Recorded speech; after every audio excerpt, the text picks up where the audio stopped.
Hello again, friends. It's Pam here, and I'm back to talk about what I should do with my life. Now, I've tried to make this video a couple of times, and I start wandering off into the weeds, just thinking my own thoughts out loud, and I forget that, that you're there too. So, I don't know. Let's try this one more time. So this video diary is continuing with the theme of dealing with change, with coming out of burnout, with trying to figure out what I'm supposed to do next. And I feel a little bit like I'm adrift on, kind of a dark ocean on a raft. There's not a lot of direction. I can maybe see some landforms ahead, but I don't know if I'm supposed to just naturally see where I land or pick a direction and head that way. And my sail is broken. I'm not really sure how this is going to go. I'm a little bit lost and adrift. I have to admit that. It really is not pleasant to admit.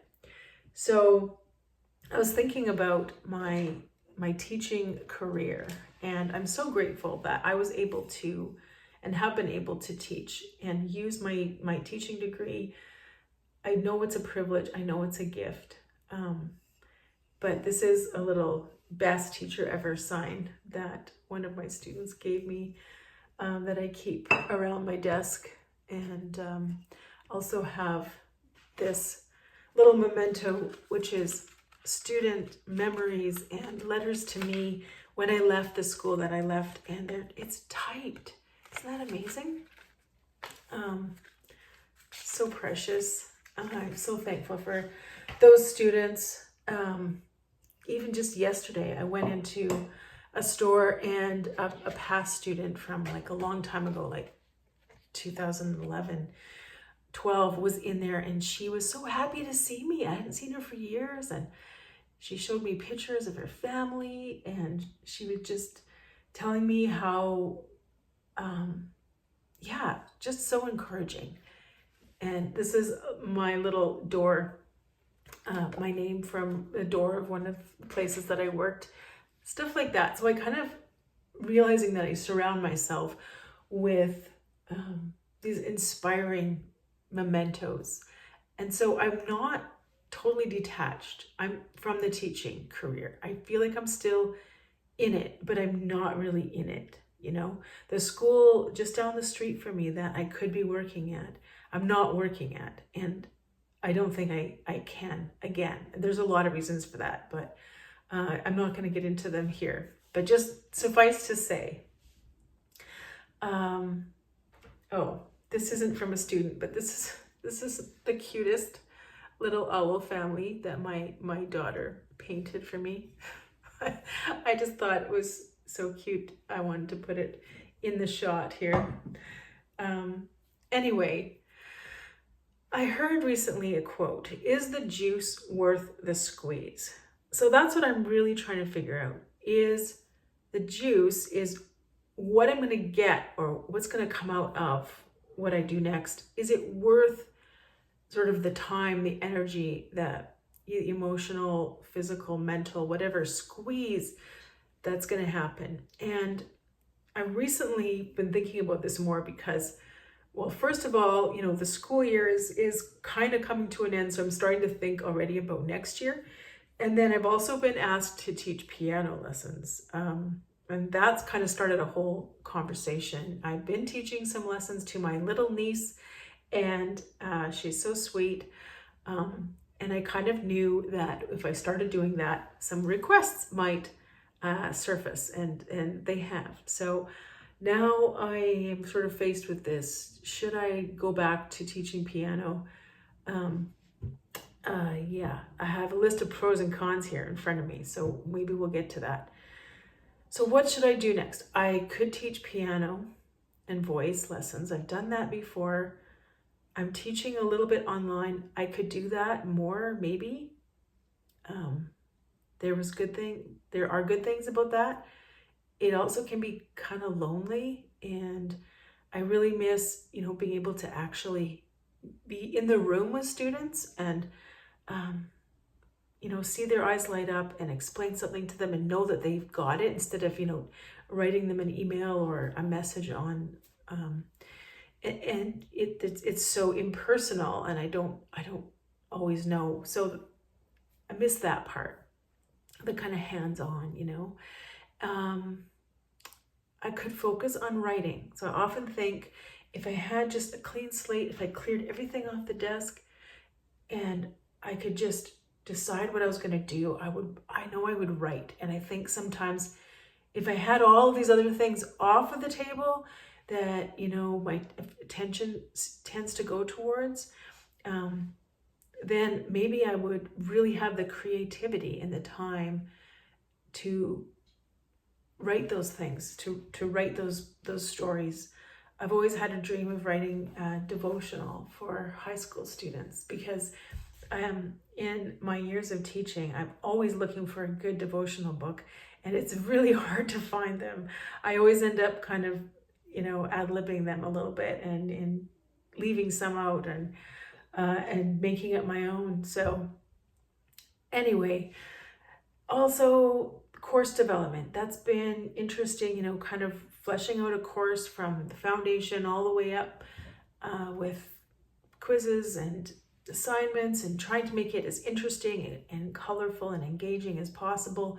I do enjoy that, but I don't know how much I want to do that. I don't know how much I want to be sitting in front of the computer, and all of these things involve that.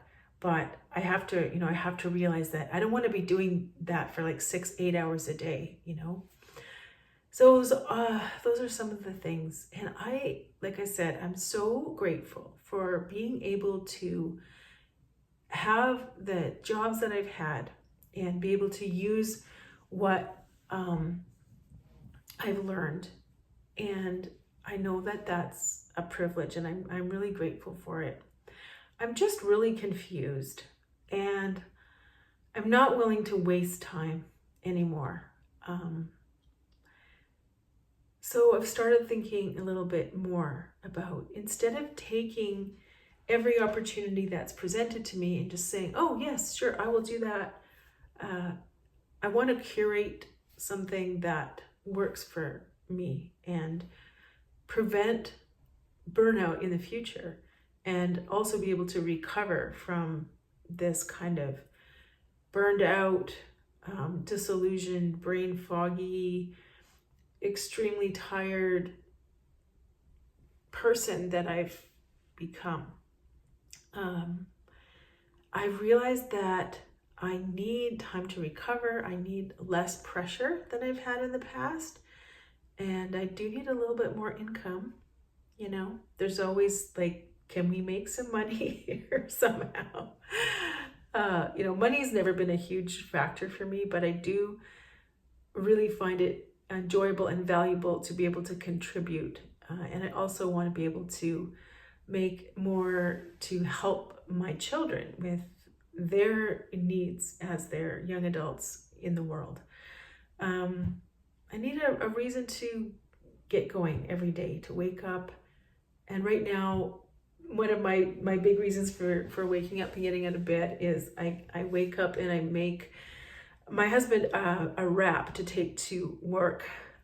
So I'll scramble some eggs, maybe some ham, salsa, and salt and pepper. Today I threw in a little bit of guacamole and sour cream because I had it, and hopefully that turned out okay. But just that incentive of, I have the time now to get up, make my husband something to take to work for breakfast, and so that's kind of been helpful to get me out of bed and get me going in the day. But I often stall and feel really indecisive if I don't have, like, this job needs to be done in front of me. So I also love literature. I love poetry. I love thinking and philosophy, and I'm never at a loss for what to do. There's always so much to learn. So it's not about like finding things to do with my time. It's about having a direction and a purpose. So the piano thing, I kind of want to do it, but I'm also really hesitant because I've done it before, and I'm realizing, like, if you've done something before and you didn't really enjoy it, then what are you doing? You know, is it just because you don't want to say no to people? Yeah. Is it just because, yeah, you have kind of these rosy memories of the past? That's true too. So some pros from piano would be, you know, being with students, being at the piano. I love the fun of kind of prepping for recitals, and having people in my home. But then the cons would be having people in my home. I don't know. I love people, but I always feel quite stressed when people are coming to my house, even if it's family. I don't know why. Missed and rescheduling lessons. That's always an issue with piano.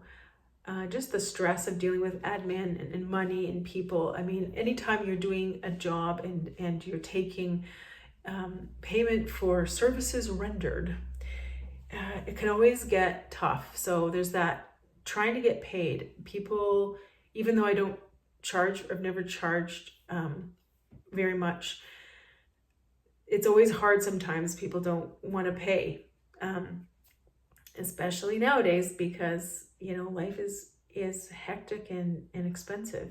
The price of eggs. Yeah, then the afternoons when you're teaching piano, it kind of takes your afternoon when you're already really tired.